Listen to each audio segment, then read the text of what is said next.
Il n'y a qu'un seul nom qui sauve, qui guérit toutes les maladies. Chers internautes, peuple de Dieu, je vous salue dans le précieux nom de notre Seigneur et Sauveur Jésus-Christ. Aujourd'hui, je vais considérer avec vous la parole de Dieu dans Daniel, chapitre 10, les versets 10 à 14. Daniel, chapitre 10, versets 10 à 14. Et j'en fais la lecture. Et voici, une main me toucha et secoua mes genoux et mes mains. Puis il me dit, Daniel, homme bien-aimé, sois attentif aux paroles que je vais te dire et tiens-toi debout à la place où tu es. Car je suis maintenant envoyé vers toi. Lorsqu'il m'eut ainsi parlé, je me tins debout en tremblant. Il me dit, Daniel, ne crains rien, car dès le premier jour où tu as eu à cœur de comprendre et de t'humilier devant ton Dieu, tes paroles ont été entendues. Et c'est à cause de tes paroles que je viens. Le chef du royaume de Perse m'a résisté 21 jours. Mais voici, Michael, l'un des principaux chefs, est venu à mon secours. Et je suis demeuré là auprès des rois de Perse. Je viens maintenant pour te faire connaître ce qui doit arriver à ton peuple dans la suite des temps. Car la vision concerne encore ces temps-là. Parole du Seigneur. Daniel 10, versets 10 à 14. Le sujet. Comment jeûner et prier efficacement pour être exaucé. Comment jeûner et prier efficacement pour être exaucé. C'est cette question que nous allons répondre à la lumière de l'Écriture. En d'autres mots, quelle sorte de jeûne et de prière qui font reculer celui qui retient, qui empêche, qui fait obstacle à notre délivrance. Mais avant de répondre à cette interrogation, il faut considérer le contexte. Il s'agit d'un messager céleste qui a été retenu par un adversaire farouche. Un conflit, un combat céleste s'était engagé entre un ange malveillant et un ange bienveillant. Une voix explique à Daniel pourquoi Dieu a tardé à répondre à ses prières. Pourquoi? C'est parce que le chef du royaume de Perse a résisté, a opposé 21 jours à l'ange en question. Peuple de Dieu, il existe bel et bien un combat, une bataille entre la lumière et les ténèbres, entre des puissances invisibles, du mal et du bien. Nous avons, vous et moi, nous avons à lutter contre les dominations, contre les autorités, contre les princes de ce monde des ténèbres, contre les esprits méchants. Ils se trouvent où? Dans les lieux célestes. Selon Éphésiens 6, le verset 12. J'aimerais considérer avec vous d'abord le verset 13. Le chef du royaume de Perse m'a résisté 21 jours. Qui était ce chef du royaume de Perse qui s'est opposé si longtemps à l'exaucement des prières de Daniel.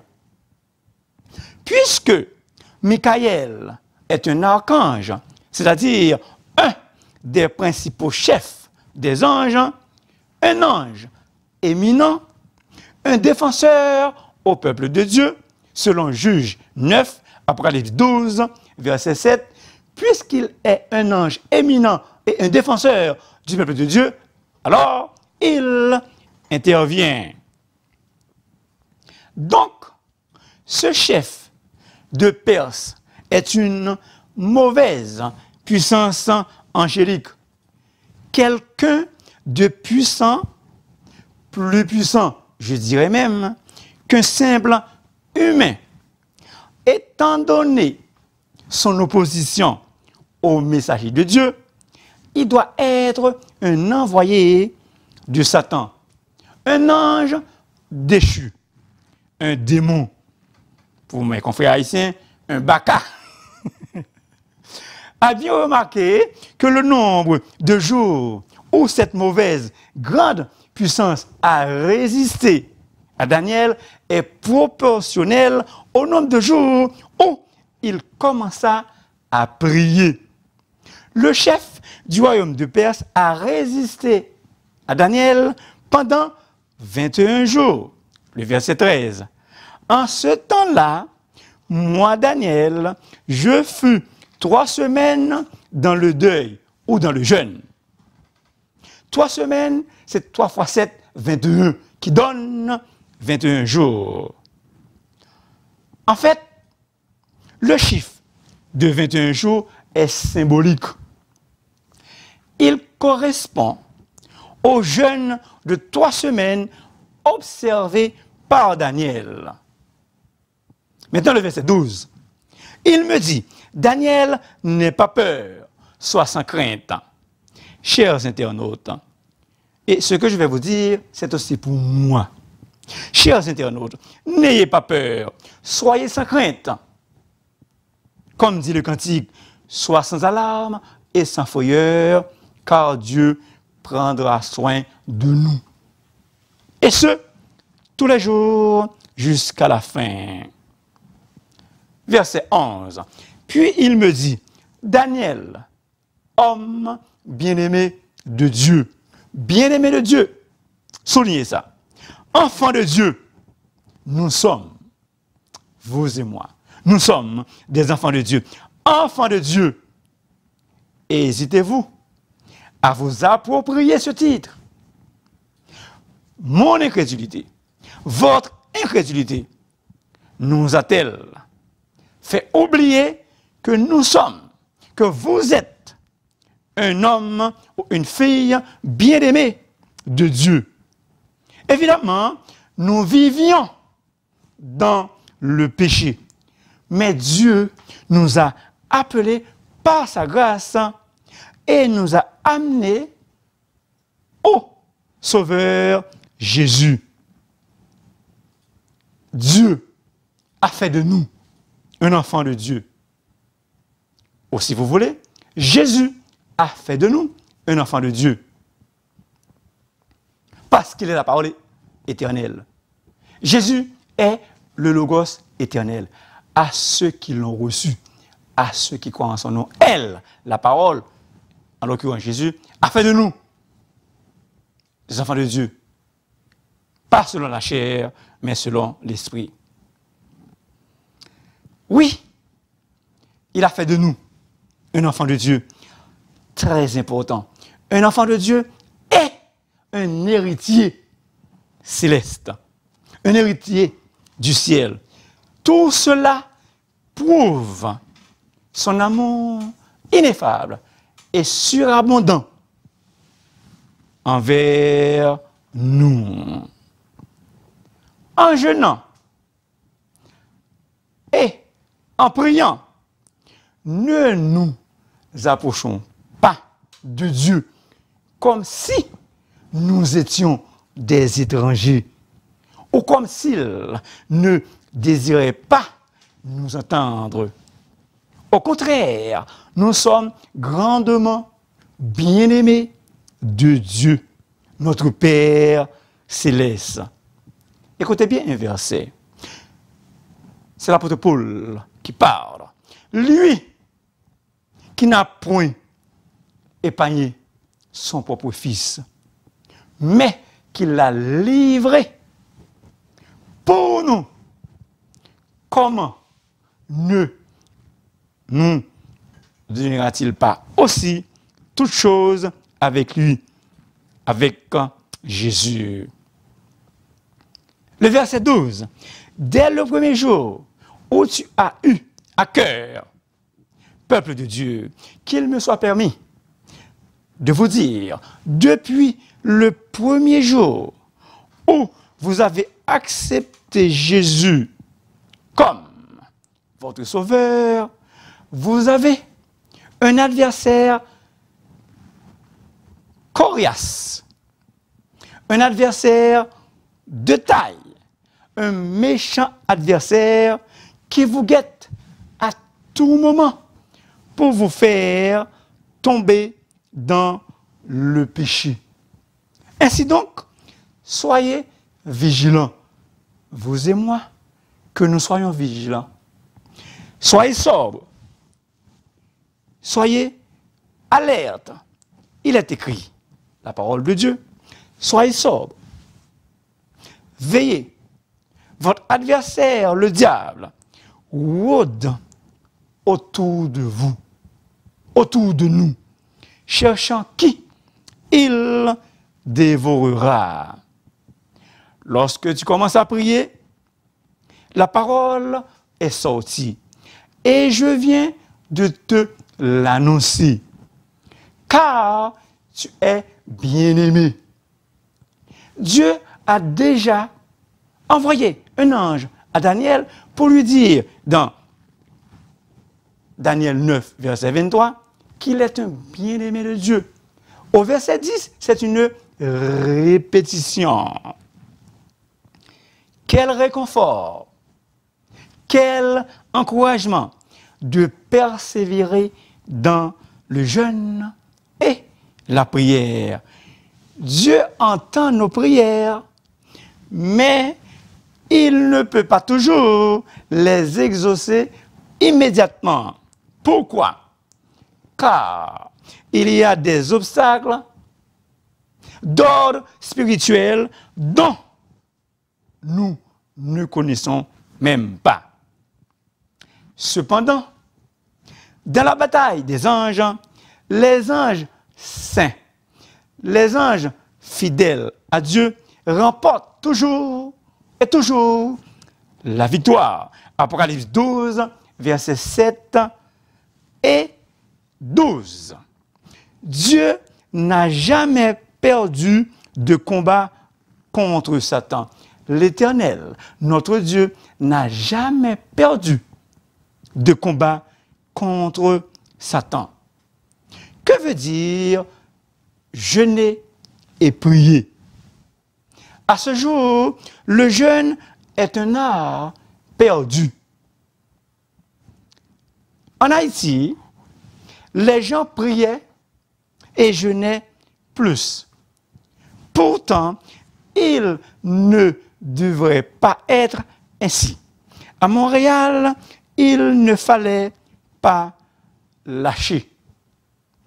Le jeûne est un temps où il nous appartient de nous détourner délibérément de toutes choses, même les choses bonnes et légitimes, afin de nous concentrer exclusivement sur la prière et l'attente de notre Dieu.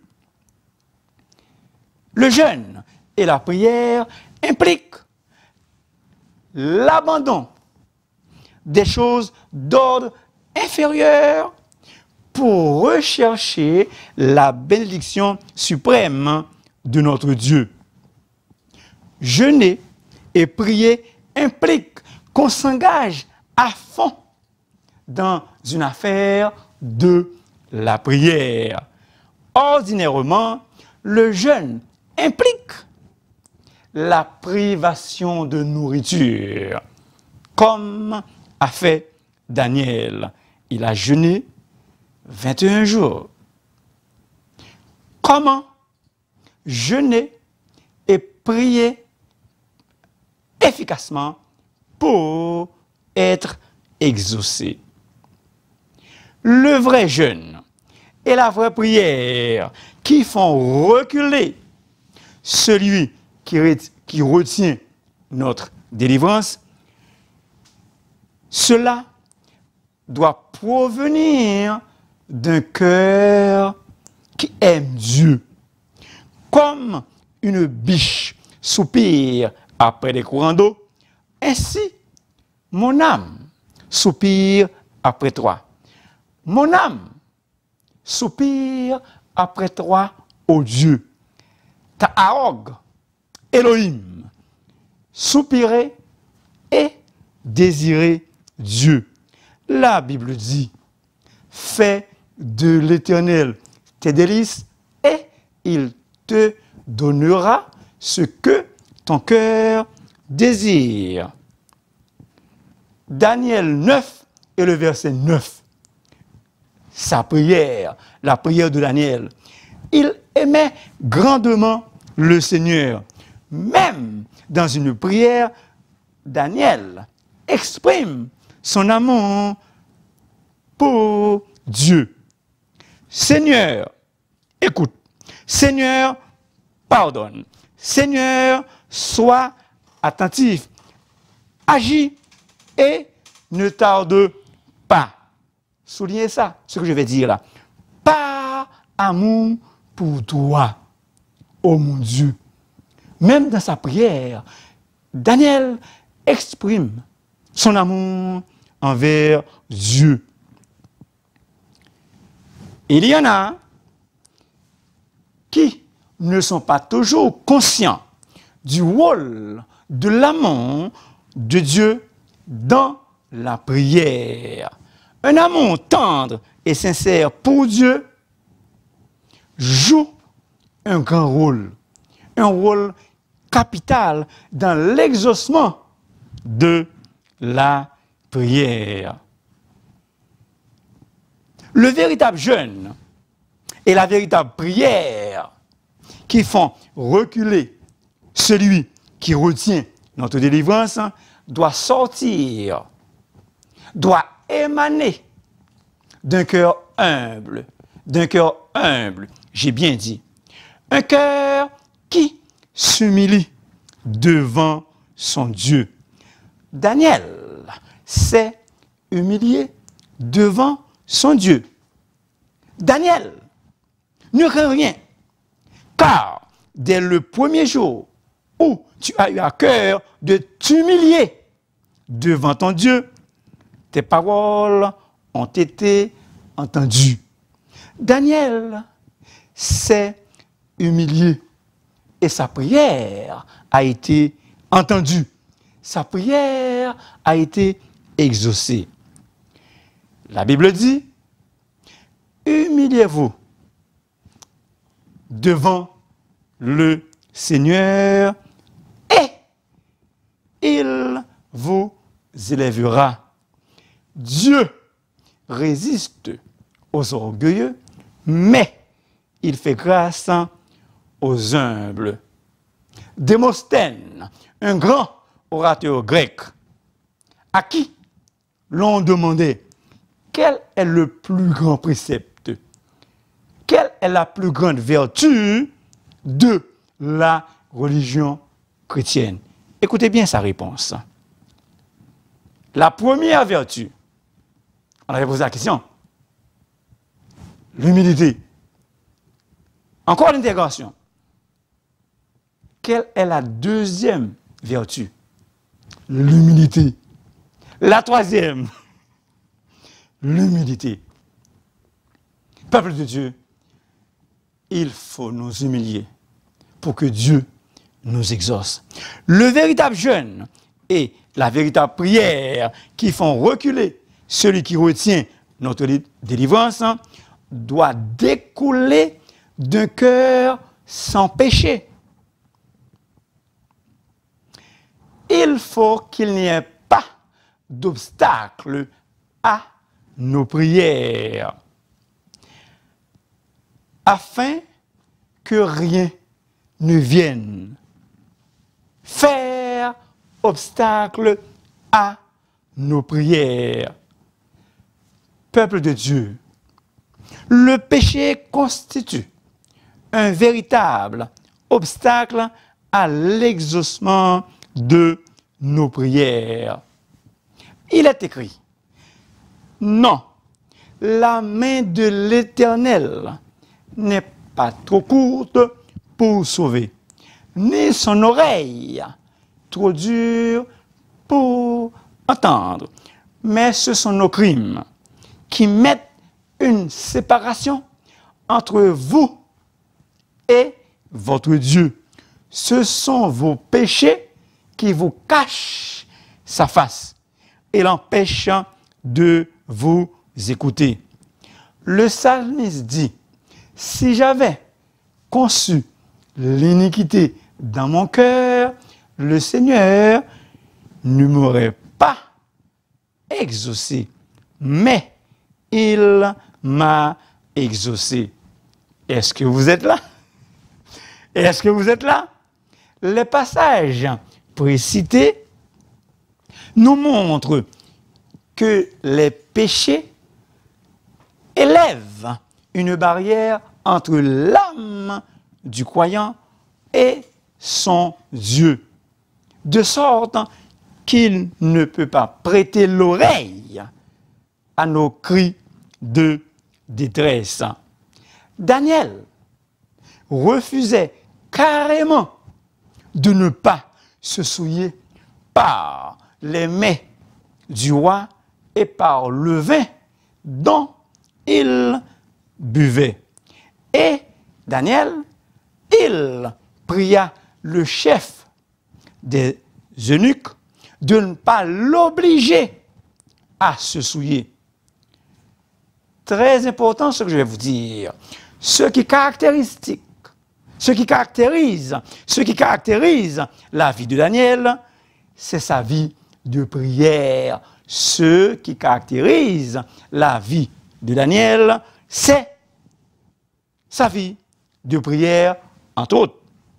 Daniel pria Dieu et c'est lui, Dieu, qui envoya un ange avec un message pour Daniel. A bien remarqué, Jésus a cité Daniel, Matthieu 24, verset 15. Le vrai jeûne et la vraie prière qui font reculer celui qui retient notre délivrance doivent être une prière de foi. Sans la foi, il est impossible de lui être agréable. Il faut que celui qui s'approche de Dieu croit que Dieu existe et qu'il est le rémunérateur de ceux qui le cherchent. Il est évident qu'on ne peut pas venir à Dieu à moins de croire en son existence et qu'il répond réellement à la prière. Qu'est-ce que la foi? Selon notre message, la foi est la première condition à remplir pour quiconque veut se rendre agréable à Dieu. La foi est la toute première chose que Dieu exige de ses créatures.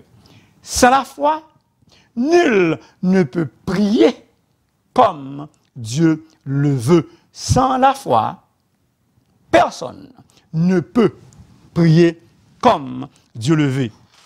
La prière de la foi sauvera le malade. La prière fervente du juste a une grande efficacité. Recommande ton sort à l'Éternel, mais en lui ta confiance, et il agira. Matthieu 17, verset 14 à 21. L'incapacité des disciples de guérir un lunatique, quelqu'un qui a une crise d'épileptique, qui souffre cruellement. La Bible nous dit, tout est possible à celui qui croit. Matthieu 17, 14 à 21, reproche de Jésus, race incrédule et perverse. Verset 17. Alors les disciples s'approchèrent de Jésus et lui dirent en particulier, pourquoi n'avons-nous pas pu chasser ce démon? Explication. C'est à cause de votre incrédulité, leur dit Jésus.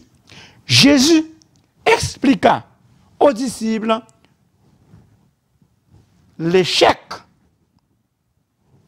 ou si vous voulez, leur échec par un manque de foi. Je vous le dis, en vérité, si vous aviez de la foi comme un grain de sénévé, vous direz à cette montagne, transporte-toi d'ici. Et elle se transporterait. Rien ne vous serait impossible.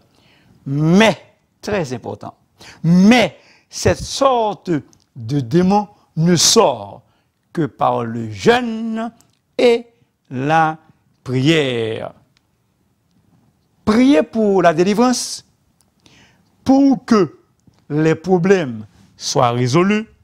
Cela exige réellement de la foi.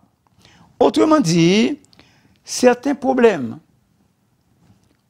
pour qu'il y ait une solution, ça prend absolument le jeûne et la prière dans la foi. En fait, nous devons jeûner et prier avec confiance et foi. Nous devons jeûner et prier avec confiance et foi. Qu'est-ce que cela veut donc dire? Cela veut dire jeûner et prier en s'appuyant sur les promesses de Dieu. Nous ne devons pas prier dans le vent, dans le vague. Ayez foi en Dieu. Il faut croire en Dieu et à ses promesses. Et dans chaque situation de notre vie, nous avons besoin d'une promesse divine spéciale sur laquelle nous pouvons fonder notre foi. Et ce qui est merveilleux, ce qui est intéressant, c'est que les promesses de Dieu, les promesses de Jésus sont là pour nous, pour les isoler, ceux qui se sentent seuls. Matthieu 28, verset 20. Et voici, je suis avec vous tous les jours jusqu'à la fin du monde. Pour les affliger, ne vous affligez pas, car la joie de l'Éternel est votre force. Pour ceux qui sont en détresse, invoque-moi au jour de la détresse, je te délivrerai et tu me glorifieras. Daniel croyait fortement, fermement en Dieu, le Dieu omniscient qui peut révéler les secrets. Roi Nebuchadnezzar a eu un songe et Dieu l'a révélé à Daniel. Le jeûne et la prière qui font reculer celui qui retient notre délivrance, ça doit se faire selon la volonté de Dieu. Nous devons prier selon la volonté de Dieu. Nous avons auprès de lui cette assurance que si nous demandons une chose selon sa volonté, il nous écoute. Le jeûne et la prière qui font reculer celui qui retient notre délivrance doivent être faits au nom ou dans le nom de Jésus. Le précieux nom de Jésus est une garantie pour l'exaucement. Tout ce que, c'est Jésus-Christ qui parle, tout ce que vous demanderez en mon nom, je le ferai, afin que le Père soit glorifié dans le Fils. Si vous demandez quelque chose en mon nom, je le ferai. Le nom de Jésus est toujours valable. Pourquoi? Parce que Jésus-Christ est le même hier, aujourd'hui et éternellement. Ce que Jésus a fait hier, il peut le faire encore aujourd'hui et même plus. Résumons comment jeûner et prier efficacement pour être exaucé. Quelle sorte de jeûne et prière qui font reculer celui qui retient notre délivrance. Cela doit venir, cela doit provenir d'un cœur qui aime Dieu, d'un cœur qui s'humilie, comme Daniel, d'un cœur sans péché. Daniel a refusé catégoriquement, carrément, de ne pas se souiller des mets du roi. Ça doit être une prière de foi. Une prière faite selon la volonté de Dieu. Une prière faite dans le nom de Jésus. Et vous savez, tout est grâce. Du début à la fin de la vie chrétienne, tout est grâce. Que l'Éternel Dieu, à cause de sa bonne grâce et son amour, fasse reculer par le jeûne et la prière celui qui retient notre délivrance. Merci infiniment de m'avoir écouté. S'il vous plaît, n'oubliez pas de vous abonner, car la voix du serviteur est votre émission. Et si vous voulez me contacter, si vous voulez me parler, vous pouvez m'appeler dans le 514-571-2196. Que Dieu vous bénisse en répondant à vos prières.